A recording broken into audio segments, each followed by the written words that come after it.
찬양시입니다. 하나님을 찬양하는 시편이죠. 하나님이 하신 위대한 일에 대해서 시편 기자는 이야기하기 시작합니다. 히브리어 구조로 봤을 때는 이게 알파벳이기도 해요. 그래서 알파벳이 22개 있거든요. 히브리어는 여러분 모음이 없고 자음만 있습니다. 그렇다 따지면 기역, 니은, 디귿 이런 식으로 있는 거예요. 그래서 이제 그것을 읽기 편하게 하기 위해서 모음 부호라는 것을 붙일 뿐이지 자음만 있어요, 원래. 그런데 그 알파벳이 22개 있으니까 시작하는 것이 그 순서대로 22개가 나열된 것이 알파벳입니다. 그래서 첫 시작 글자가 예를 들어서 우리로 따지면은 그 영어 알파벳으로 따지면 A로 시작하는 단어로 시작하는 거죠. 두 번째 행은 B, 세 번째 행은 C 이런 식으로 알파벳 시편은 22개 행이 순서대로 계속해서 나열되는 것을 이제 알파벳이라고 이야기합니다. 혹시 그 리버브 좀 들어가 있나요? 안 들어가 있나요? 네, 오늘 따라서 습해서 좀 올리는 것 같아요.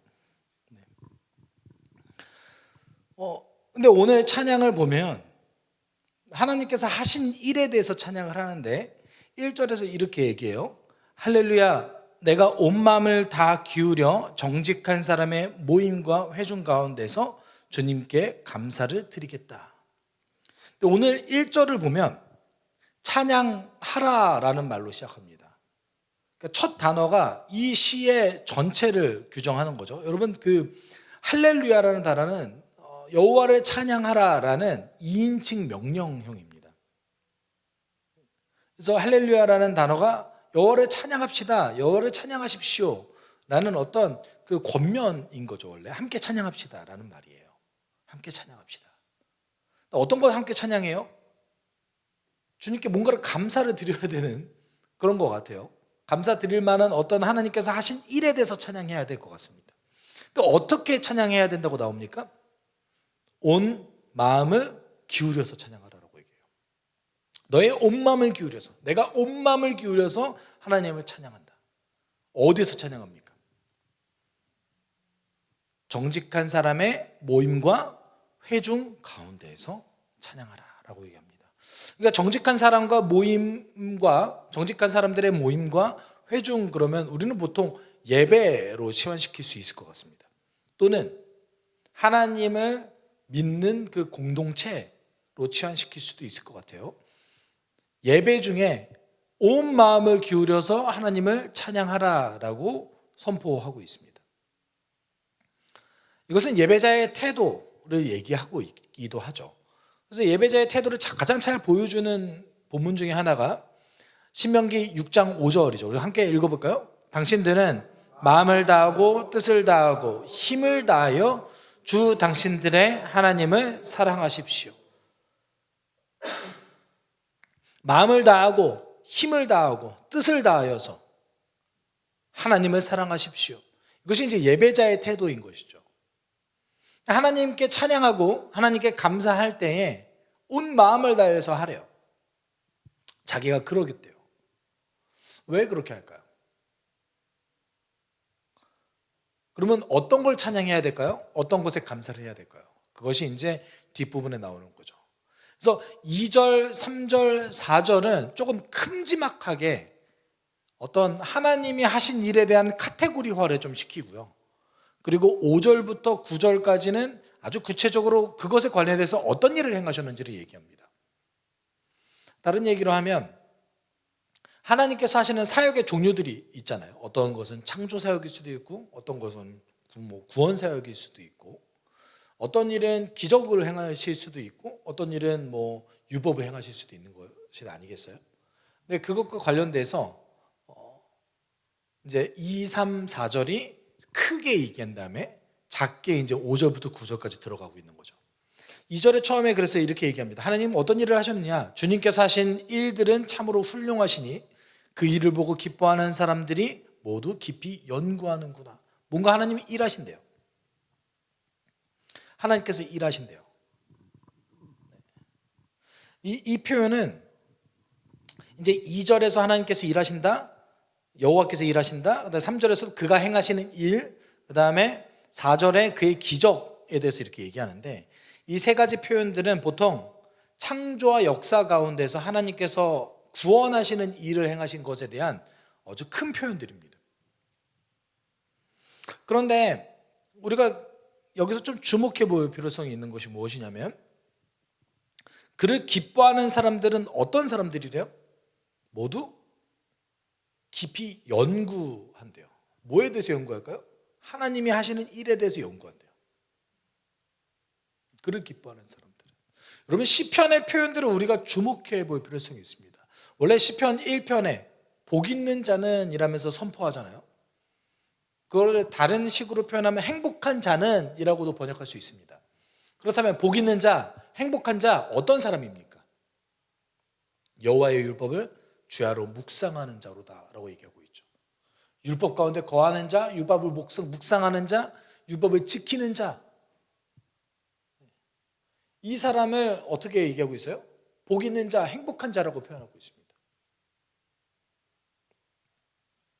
여러분, 현대 기독교가 맞이한, 이건 단지 현대만은 아닌 것 같습니다. 제가 이제 기독교 역사를 연구하면 기독교 역사 가운데서 기독교의 정체성을 잃어버리게끔 만드는 어떤 요인들이 있는데, 그것들 중에 이제 가장 대표적인 요인들이 뭐냐면 현세 중심적이라는 거예요.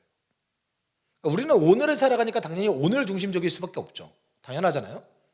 그런데 이거를 최고의 가치로 두었을 때는 기독교 정체성을 발휘할 수가 없습니다.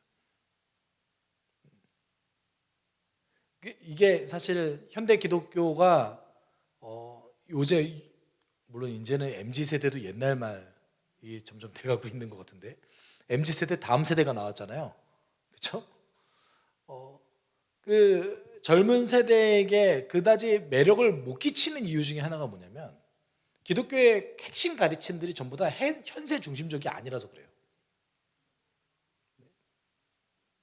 오늘을 살아가는데 오늘을 살아가는 결과에 집중하지 못하게 만들어요.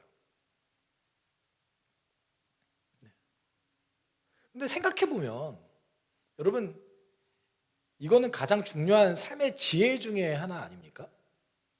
오늘 나에게 일어난 사건은 나에게 영향을 미치지만 그것에 일일비하지 않고 중요한 일, 그 다음에 나에게 가치 있는 일을 그래도 그 결과와 상관없이 해나가는 것이 삶의 지혜 중에 하나잖아요. 그래서 우리가 가끔 이제, 제가 친구들에게도 가끔 이제 내일을 대비하지 않는 친구들이라든지 이런 친구들에게 우리가 보통 이런 말 쓰잖아요. 너 진짜 오늘만 보고 사는구나 라는 표현을 쓰잖아요. 그래서 사실은 오늘만 보고 살아가는 태도가, 좋은 태도가 삶의 지혜로 봐도 아닌데, 현대 기독교가 오늘만 보고 살아가는 태도를 생각보다 크게 강조할 때가 많습니다. 기도 응답은 대부분 거기에 관련된 것들이 많이 있습니다. 그런데 시편이 이야기하는 어떤 복 있는 사람, 경건한 사람, 의로운 사람의 태도들이 뭐였냐면, 하나님이 하신 일에 대해서 기억하는 자들, 하나님이 하신 일에 대해서 오늘 나에게 하신 거 말고 과거에 어떤 일을 하셨는지에 대해서 깊이 묵상하는 자들을 복 있는 자라고 얘기했다는 거예요. 그런 사람은 행복한 사람이라고 얘기했다는 거예요. 그런 의미에서 오늘 2절 뭐라고 얘기합니까? 앞서 얘기했던 전심을 다해서 예배하는 자, 또는 오늘 하나님을 찬양해야 되는 자, 그런 자들은 반드시 어떤 사람들이에요? 하나님을 깊이 연구하는 자라고 얘기하고 있습니다. 이게 그 과거 번역에서는 길이다라는 표현을 썼던 것 같아요. 근데 오히려 이게 훨씬 더 그 번역이 잘 되어 있습니다. 연구한다라는 표현이, 이게 찾다, 연구하다라는 표현인데 아주 번역이 잘 됐습니다.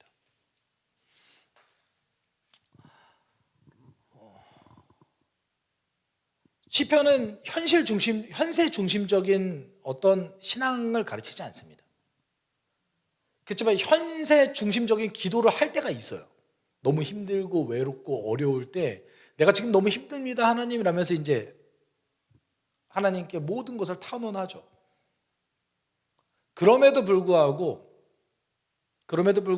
내가 어려움을 탄원한다 할지라도 그들이 항상 하는 방법이 뭡니까? 나중에 가서는 하나님, 과거에 우리 조상들에게 이렇게 하셨잖아요. 하나님, 예전에 이렇게 해주셨잖아요. 미래에도 그렇게 해주실 거라고 믿습니다.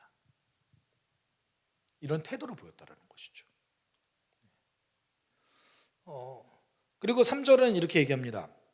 주님이 하신 일은 장엄하고 영광스러우며 주님의 의로우심은 영원하다. 장엄하고 영광스럽다라는 표현은 보통 왕에게 많이 쓰이는 표현입니다. 그러면 이제 3절이 강조하는 것은 뭐예요? 하나님께서 왕으로서 다스린 것을 강조하고 있죠. 그리고 4절은 뭘 강조합니까? 그가 하신 기이한 일, 기적입니다. 그가 하신 기이한 일들을 사람에게서 기억하게 하셨으니 주님은 의로우시며 긍휼이 많으시다. 여러분, 우리 삶의 가운데 때때로 우리가 은혜로 표현하는 말도 안 되는 일들, 기적적인 일들, 그것들이 우리로 하여금 하나님을 어떻게 하게 만듭니까? 예배하게 만들죠. 하나님께 놀라움을 표현하게 만들죠. 하나님의 은혜를 체험하게 만들죠.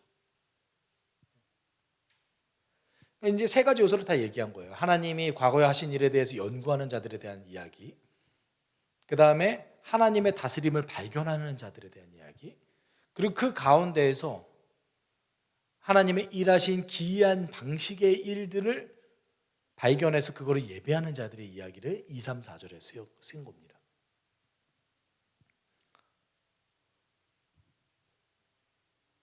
그리고 나서 이제 하나님께서 무슨 일을 행하셨는가 5절부터 얘기해요. 하나님 5절에 이렇게 일하셨대요. 좀 같이 읽어볼까요? 주님은 당신을 경외하는 사람들에게는 먹거리를 주시고 당신이 맺으신 언약은 영원토록 기억하신다. 여러분, 그 이스라엘 백성들의 역사 가운데서 먹거리와 관련됐던 대표적인 사건이 뭐가 있죠? 광야 길을 가는 백성들에게 만나와 메추라기를 주셨죠. 그것을 암시합니다. 왜냐하면 하나님께서 만나와 메추라기를 주신 그 사건은 하나님께서 하신 그 약속을, 하나님께서 맺으신 그 언약을 지키시겠다는 행동의 표현이기도 하기 때문입니다. 너희들을 내가 이집트에서 끌어냈으니 책임지겠다라는 어떤 하나님의 행동이신 거죠. 그리고 6절에 이렇게 얘기합니다. 당신의 백성에게 하신 일, 곧 문 민족의 유산을 그들에게 주신 일로 당신의 능력을 알리셨다. 이것은 6절이 암시하는 것은 이스라엘 백성들에게 가나안 땅을 주신 것을 얘기하고 있어요. 이스라엘 백성들은 가나안 땅을 차지할 수 있는 힘이 없었습니다. 일단 여리고를 돌파할 수가 없었어요. 여리고를 보자마자 엄청 주눅들어서 못 간다라고 표현하고 있지 않습니까? 여리고를 돌파할 수 없었습니다. 이스라엘 백성들은 사실 전쟁에 능한 민족이 아니에요. 전쟁에 터지면 웬만하면 졌어요. 웬만하면 졌습니다. 그런 의미에서 이스라엘 백성들이 사울을 좋아할 수밖에 없는 거예요. 그러니까 이스라엘 백성들이 진짜 전쟁에서 제대로 승리를 안겨준 자는 사실 사울과 다윗이었던 것 같아요. 거의 첫 번째로. 대부분은 어떻게 승리했습니까? 하나님이 도와주셔서 승리했어요. 그 전까지 승리하지 못했습니다. 이스라엘 백성들 원래 가나안 땅을 차지할 수 있을 만한 능력이 안 됐는데 하나님께서는 가나안 땅을 주셨죠. 그리고 이제 땅과 먹을 걸 줬잖아요. 그럼 뭘 더 주셔야 될까요? 입을 거는 안 나왔어요. 땅이 있고 그 땅에 사람들을 부르셔서 그 땅에 거주하게 만드셨습니다. 그 다음에 하나님께서 주신 아주 중요한 거 7, 8절에 얘기하는데, 손수하신 일들은 진실하고 공의로우며 주님이 지시하신 법은 모두 든든하며 영원토록 흔들리는 일이 없으니 진실과 정직으로 제정되었다라고 얘기하고 있습니다. 그러면 7, 8절 얘기하는 게 뭘까요? 율법 주신 걸 얘기하고 있는 거예요. 땅을 주셨죠? 그리고 그 땅에서 먹고 살게 하셨잖아요. 이제 어떻게 해야 될까요? 그 땅에 살아가는 사람들이 하나님의 정의와 하나님의 진실을 삶 속에서 실천할 수 있게끔 하는 법을 주셨다라는 거예요.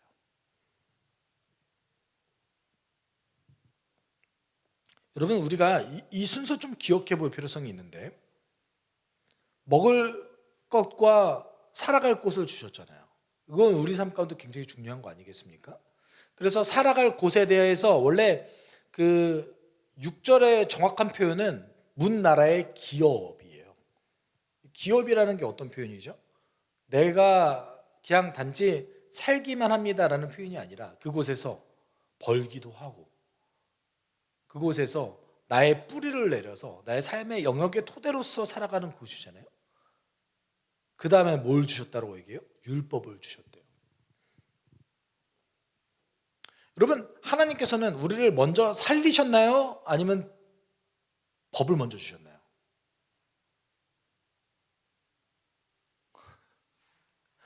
법을 먼저 주셨나요? 야, 너 이거 해. 이거 하면 내가 살려는 줄게. 이렇게 하셨나요? 아니죠. 하나님께서는 구약 성경에도 먼저 살렸어요. 먼저 불렀어요. 먼저 그 백성을 하나님의 백성의 정체성으로 가지게끔 만드셨어요. 노아는 어땠나요? 약속을 맺기 전에 먼저 살려주셨어요. 아브라함은 어땠나요? 하나님께서 언약을 맺기 전에, 약속을 맺기 전에 먼저 뭐 하셨어요? 부르셨어요. 이스라엘 백성은 어땠나요? 일단 나오게 하셨어요. 먼저 살리셨다라는 것이죠. 그 다음에 어떻게 하셨어요? 법을 주셨어요. 근데 우리는 이걸 좀 반대로 얘기할 때가 있습니다. 우리 지난 주일 설교 때도 제가 그 부분을 좀 강조했는데, 물론 당연히 우리의 삶 속에서 드러나는 것은 주의 법을 잘 지켜서 순종하는 것이 드러나죠. 드러나는 건 어쩔 수 없는 거 아니겠습니까? 그런데 하나님께서는 이렇게 드러나게 하기 전에, 내 삶에서 하나님이 드러나게 하기 전에, 하나님께 순종하게 하기 전에, 내가 하나님의 법을 알아가게 하기 전에 먼저 뭘 하셨나요? 우리를 부르셨죠. 우리를 먼저 살려주셨죠. 오늘 시편 기자도 그 순서대로 먼저 온 거예요. 그리고 그 마지막에 법을 주신 거예요. 그 법이 어때요? 하나님의 성품과 맞닿아 있는 법이라는 거죠. 우리는 신약 성경이 있기 때문에, 그리고 예수께서 오셨기 때문에 우리 인생에 대한 롤모델이 있잖아요. 그렇잖아요. 우리 인생에 대한 롤모델이 있으니까 하나님이 어떤 분인지 좀 잘 알 수 있어요. 그렇죠? 하나님 어떤 분인지 잘 알 수 있어요. 그런데 구약을 살아갔던, 예수님이 오시기 전에 인생을 살아갔던 하나님의 백성들 입장에서 하나님을 알 수 있는 방법이 거의 대부분은 율법밖에 없었어요. 그러니까 율법을 통해서 하나님을 투영했던 것이죠. 그렇기 때문에 여러분, 유대인들이 율법 하면은 10계명, 아주 작게는 10계명을 얘기하고 크게는 모세 오경을 얘기합니다. 그런데 이걸 더 크게 얘기할 때는 구약 성경 전체를 율법이라고 얘기하기도 해요. 당연히 그들에게 율법이 굉장히 중요할 수밖에 없지 않겠어요? 그런데 생각해 보면 사도 바울이 이 율법에 대해서 뭐라고 얘기했습니까? 율법 좋은 거래요, 나쁜 거래요? 사도 바울이 일단 좋은 거래요. 나쁜 거 아니잖아요. 하나님께서 주셨으니까. 근데 그 율법을 어떤 선생님에 비유하죠? 초등 선생님으로 비유합니다.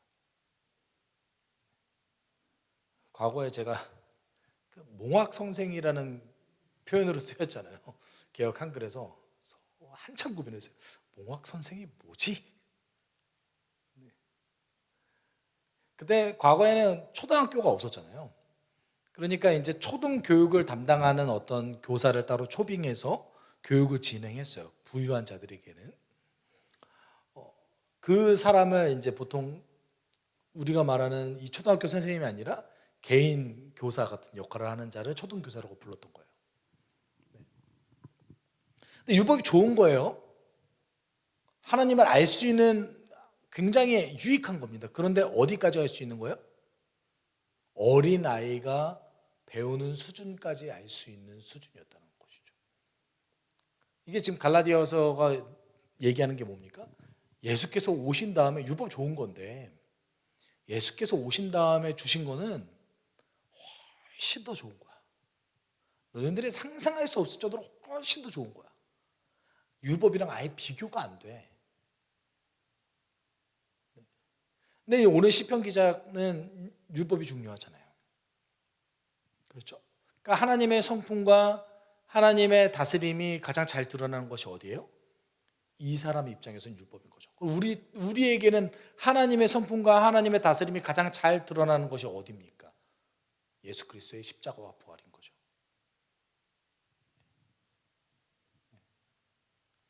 왜요? 예수 그리스도의 십자가 안에는 정말 죄를 미워하시는 그 하나님의 마음, 심판에 대한 마음, 그다음에 그럼에도 불구하고 아들을 죽여서까지 우리를 살리시겠다는 하나님의 사랑이 다 같이 들어있기 때문에 그렇습니다.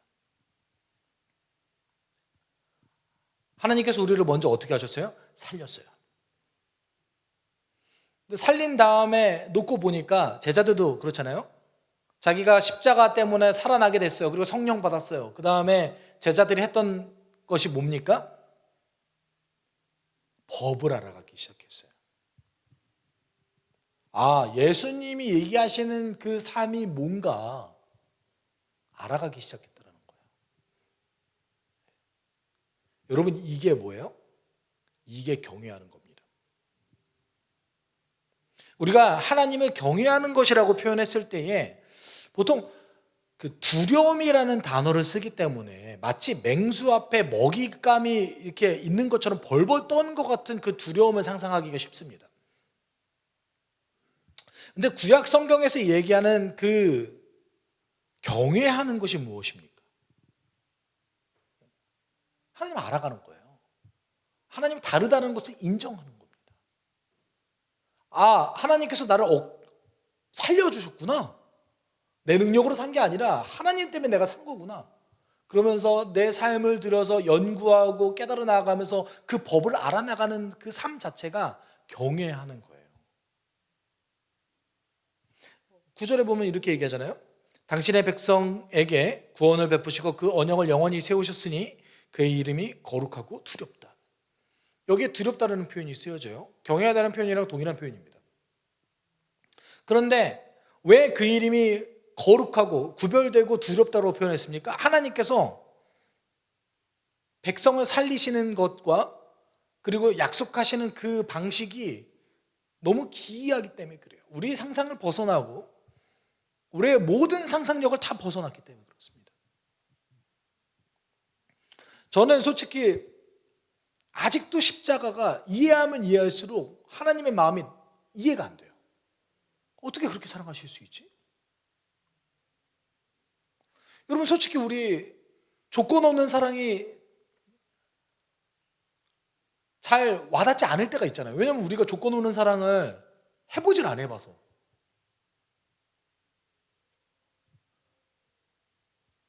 저도 제가 요새 그렇게 말씀드리지 않습니까? 뭘 안 하면은 제가 뭔가 그 사역자로서 지금 하고 있는 영역에서 뭐를 계속 플러스해서 넣어야지 될 것 같아요. 근데 우리 사랑하는 아버지께서 저에게 야, 너 그거 안 하면은 너 여기까지 올라와야 돼. 야, 이 기준을 못 채우면 큰일 날 줄 알아. 이러시겠어요? 그러시지 않으심에도 불구하고 제가 하나님을 아직 온전히 다 이해하지 못하기 때문에 이러는 거겠죠. 삶으로서.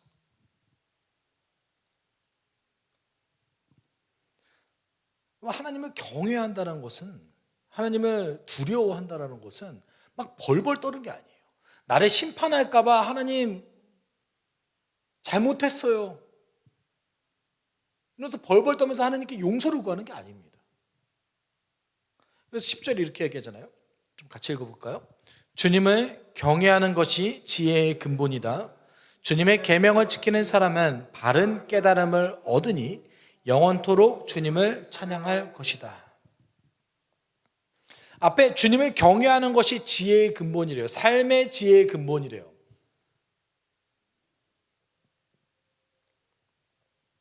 왜냐하면 주님의 계명을 지키는 사람, 내가 이제 살아났으니까, 하나님께서 나를 살려주셨으니까 주님의 법을 감사함으로 깨닫고 알아가는 그 사람은 영원토록 주님을 찬양할 것이라는 거죠. 왜냐하면 그 하나님의 하시는 방식과 일하심, 그 법 자체를 우리가 들여다보면 안 그럴 수 없다 이거예요. 하나님을 알아갈수록 우리는 하나님 더 사랑하게 됩니다. 그 하나님을 사랑할수록 우리는 하나님을 더 닮아가게 됩니다. 저는 이 모순이 너무 놀라워요.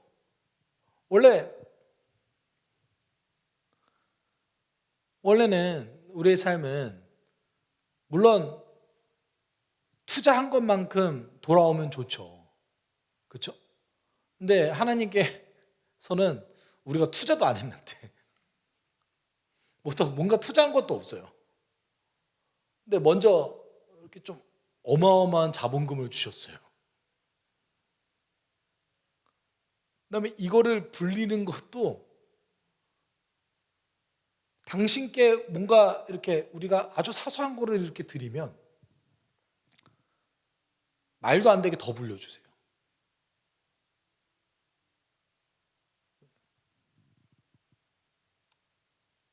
원래는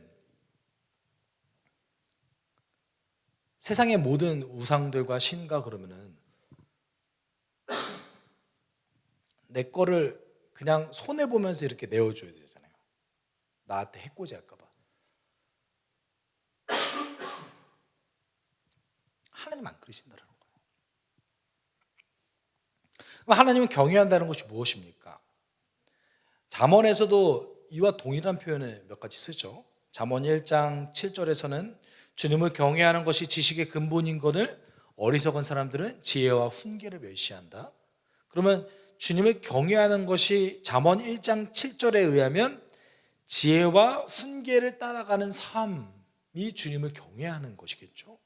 잠언 9장 10절에 보면 주님을 경외하는 것이 지식의 근본이요 거룩한 일을 아는 것이 슬기의 근본이다라고 얘기하고 있습니다. 그렇다면 주님을 경외하는 것을 뭐라고 얘기하고 있는 겁니까?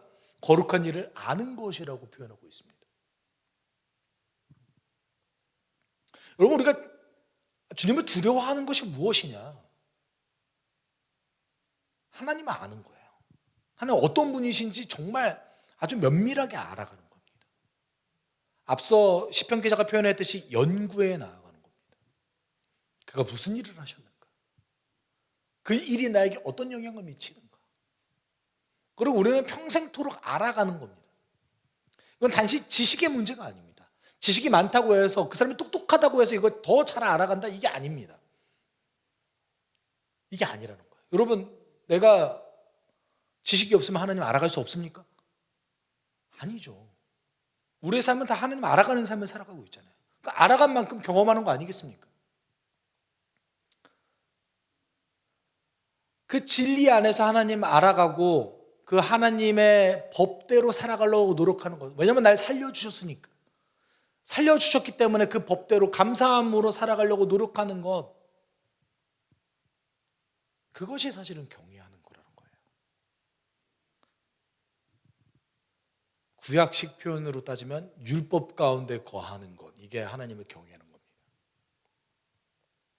근데 우리는 하나님을 경외한다는 표현을 했을 때 마치 아까도 제가 말씀드렸듯이 맹수 앞에 이렇게 벌벌 떠는 먹이처럼 생각할 때가 있어요. 너무 두려워가지고 나를 심판하실까 봐. 당연히 우리가 하나님을 알아가게 되면 하나님이 죄를 얼마나 미워하시는지 알게 되죠. 그건 당연한 일이죠.